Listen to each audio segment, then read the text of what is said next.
diversity, the often surprising nature of living with the land. Our journey begins as new sudden changes are sweeping over the land. The approaching storm may seem violent and destructive to us, but to nature, it's a new beginning of the cycle of life.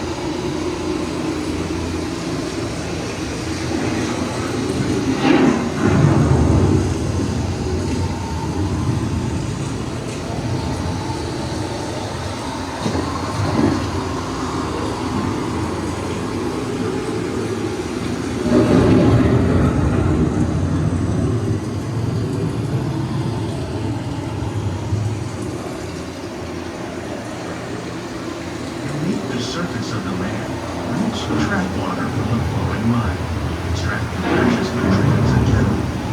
These elements, when combined with sunlight, create the diverse living systems of our planet.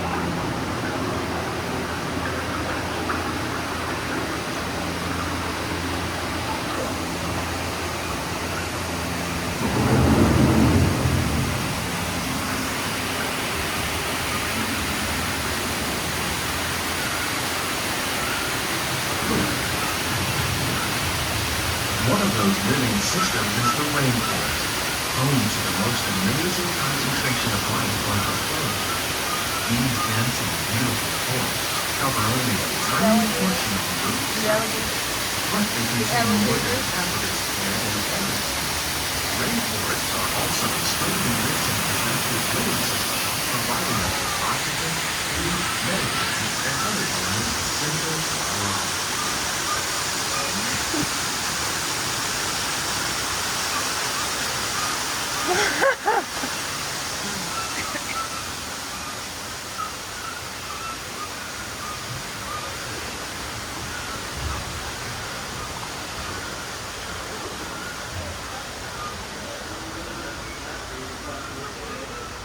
In the desert, nature has created a very different, but no less beautiful living system. And while this arid landscape may seem lifeless, it is very much alive. The plants and animals that have learned to survive in these harsh conditions make use of what little water they can find and avoid the scorching rays of the relentless sun.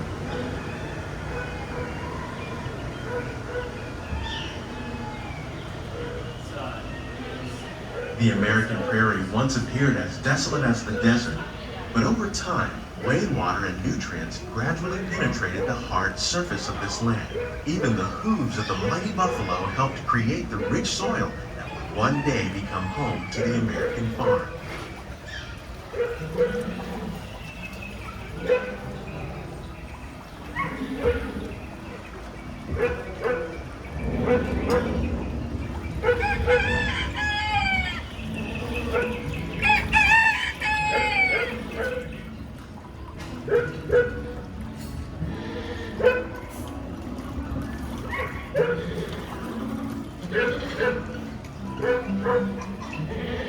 Of all the forces at work on the land, humans have had one of the most profound effects.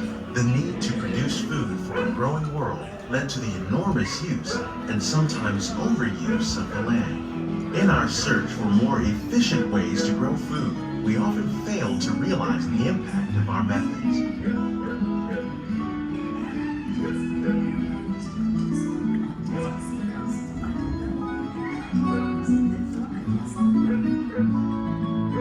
Today, we're learning to live with the land, discovering better ways to grow food that will assure both human and environmental well-being. Here at Epcot, we're learning to reduce the need for chemical pesticides by breeding and using natural predators, like ladybugs and wasps, to control pests. In the farmlands across America, we're learning that by plowing under vegetation containing natural fertilizers, we can enrich the soil without the use of chemicals. In arid regions, we're learning to produce food on desert seacoasts by developing and planting crops that thrive on salt water. In Japan, we're learning that by mixing leaves and other living materials into our soil, we can make farmland more fertile without the need for chemicals. Here at Epcot, we're learning to reduce the need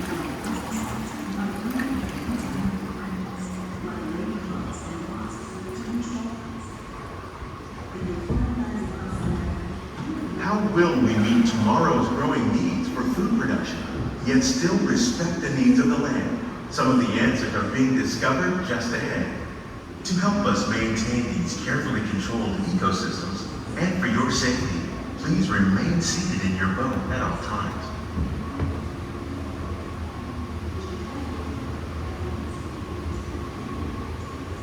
Like, please do not touch the sand, but I know I will touch it myself, so I guess you're gonna. Oh, this is so delicious. This dragon fruit thing Dragon fruit. That's fine. with vodka. Welcome to our living laboratories, where scientists from Epcot and the U.S. Department of Agriculture are exploring innovative ways to produce bountiful harvests now and into the future. Oh, have you tried that one before? Jackfruit. The tropics are home to the greatest diversity of plants on the planet. Many of these, like papaya, bananas, cacao, coffee, and rice, are well known around the world. These are just a few of the edible plants that have been an important source of nutrition for people living in the tropics. Many are rich in vitamins and minerals, while others are well adapted to growing in less than ideal conditions. Some, like the water lily, thrive in wet, swampy areas and waterways. All parts of this plant, even the flower petals, are edible. The starchy root of the plant has long been used to make flour for baking. Oh, right there. Yep, right there. One day, many of these lesser-known tropical plants may be as important as the bananas growing on both sides of the boat. Oh my god. More than 28 million tons of bananas are eaten annually, making it the most popular fruit in the world.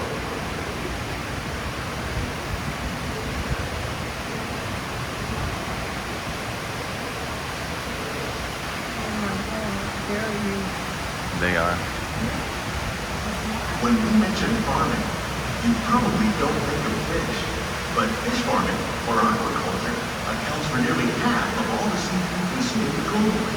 Tilapia, bass, and catfish, like the ones you see here, are three of the more popular crops raised by fish farmers.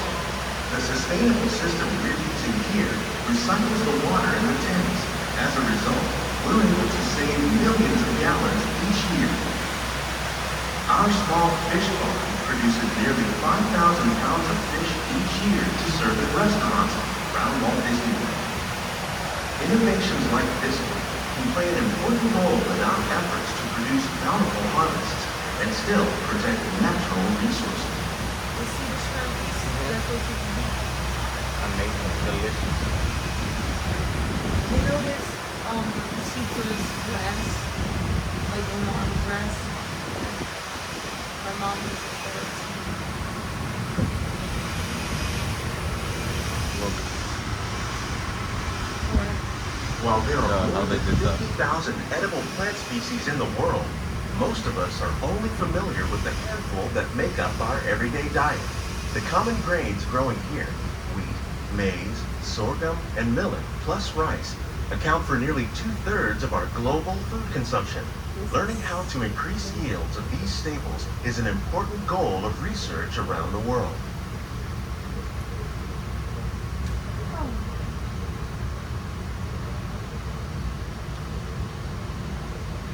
These plants are definitely on their way up. Innovative growing techniques like these increase yields while more efficiently using resources like water, fertilizer, and pesticides. Another innovation at work here is our integrated pest management program. By populating our greenhouses with beneficial insects that prey on harmful pests, like aphids and flies, we are significantly reducing our reliance on conventional pesticides. We're growing these crops using our nutrient film system. This technique precisely controls and recycles water and nutrients. With it, we can produce over 27,000 heads of lettuce a year in this one small area. The badminton one. The one over there, the badminton one.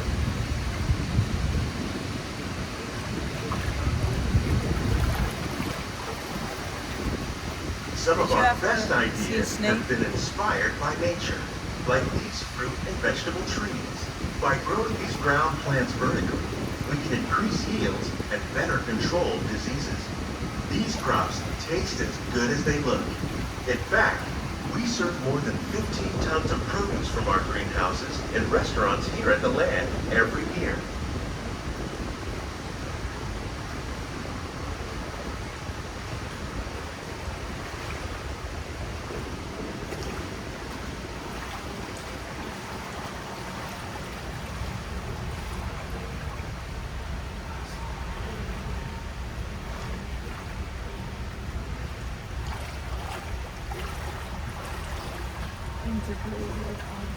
The future of agriculture may include innovative ideas like this vertical growing system. Plants grown in this way use a fraction of the space required by traditional growing methods. That saves water and increases production. The aquaponics system on your left combines hydroponics with aquaculture. The fish provide a natural source of fertilizer for the plants, and the plants help keep the water clean for the fish. It's another great way to produce more while using less.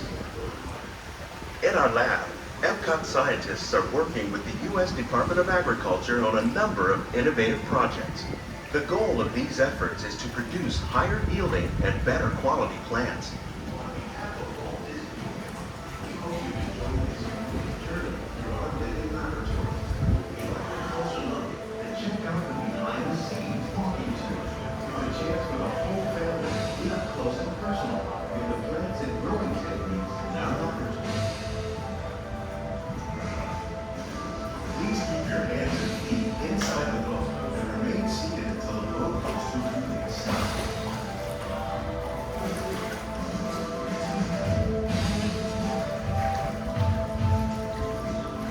These greenhouses represent just a fraction of the work being done worldwide to produce bountiful harvests for our growing population.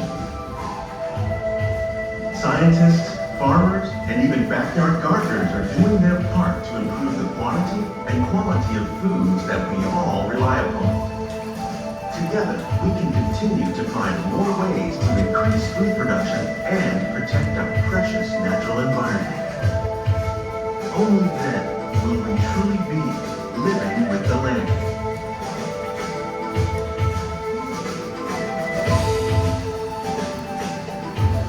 On behalf of Walt Disney World, we hope you've enjoyed this unique journey through our living laboratory. If you'd like a closer look, then check out the behind-the-scenes walking tour. There's a chance for the whole family to get up close and personal with the plants and growing techniques in our laboratory. Your hands and feet inside the boat and remain seated until the boat comes to a complete stop.